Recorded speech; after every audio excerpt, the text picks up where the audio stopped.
child alone and wild, a cabinet maker's son. His hands were meant for different work, and his heart was known to none. He left his home and went his lone and solitary way. He gave to me a gift I know I never can repay.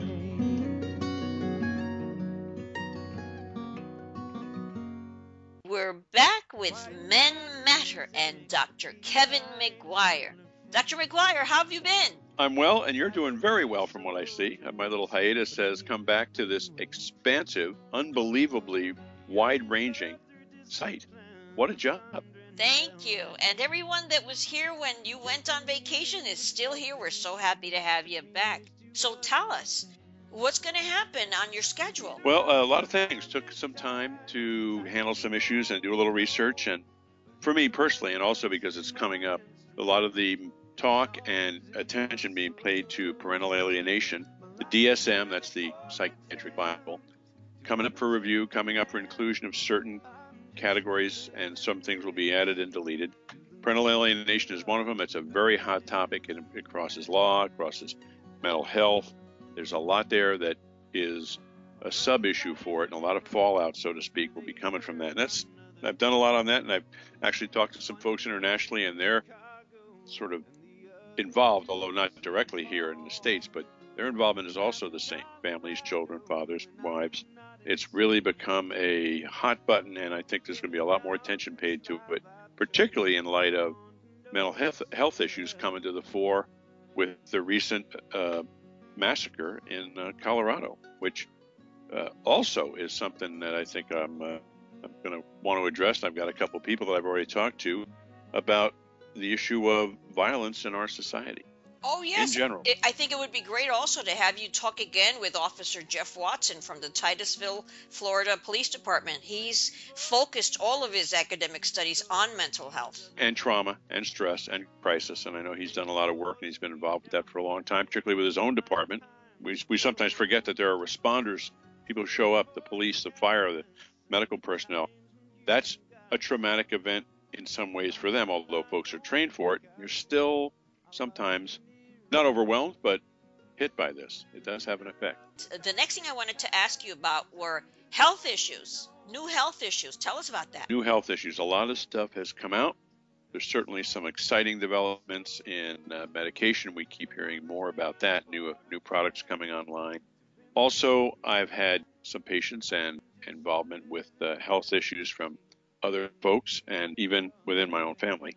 There are some issues that have been aware of to many people, but only when they get involved with it. It's a very serious issue. It can be identified quickly. It can be familial. It can be passed down genetically. It's associated often with sudden tragedies, meaning you find out you have the problem when someone's died or when they're nearly dead. And so I want to bring that up. It affects both men and women and can affect children as well in a different form. But I think that and other issues that are going to be coming up, particularly health issues that are really coming to the fore as the Affordable Care Act takes effect, changes things, money, availability, doctors, healthcare, numbers, and a lot of people are actually very uneasy about what's going to happen, particularly with the upcoming financial changes in it. Who's going to pay for it? How can I afford it? What happens if I'm in an area where there's no care available, et cetera? All these issues are becoming a little more sharply focused now with the Affordable Care Act. As much as a division as that caused, it's bringing a lot of things that should have been brought to the fore out right now for everyone to see with them.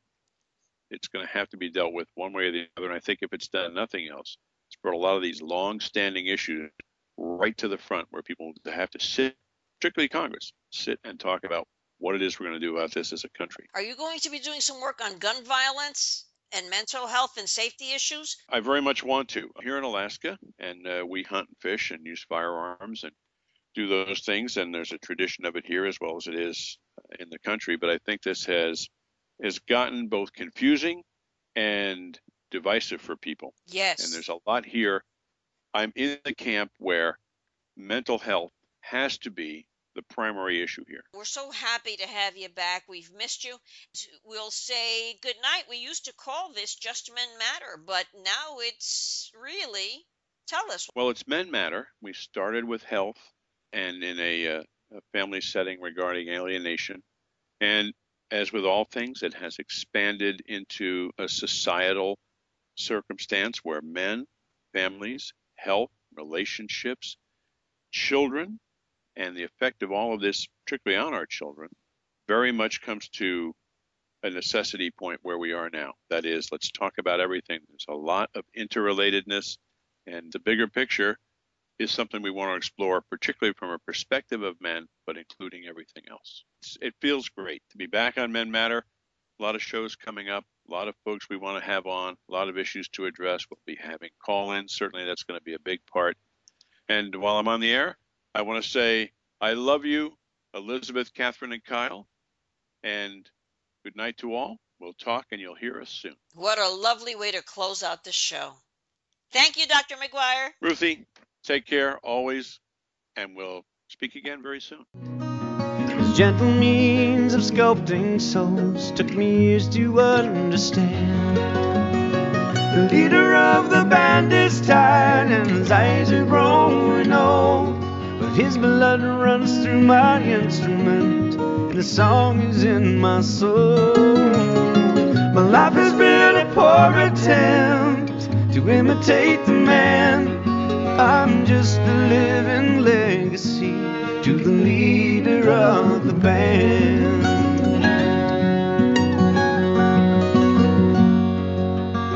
My brothers' lives were different, for they heard another call. One went to Chicago and the other to St. Paul. And I'm in Colorado and I'm not in some motel, living out this life I've chosen, gone to know so well.